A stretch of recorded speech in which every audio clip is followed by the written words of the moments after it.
you feel today? Are you okay? Yes. Okay.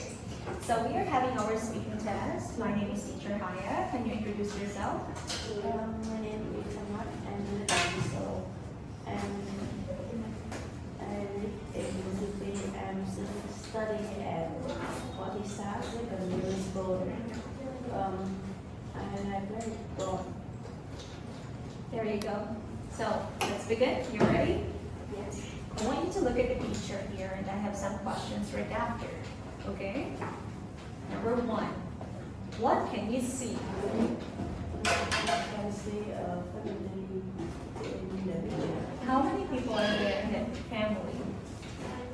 There are 6 people. 6 people. And who are they?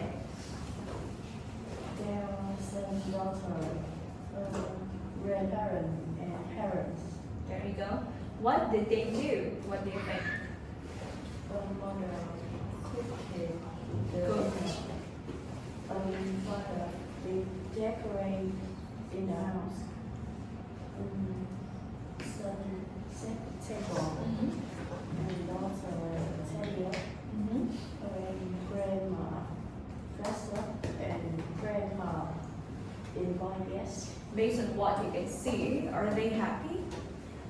Yes, they are happy. Okay. So that's the end of our speaking test, Thomas. Thank you so much for joining. See you the next time. Goodbye.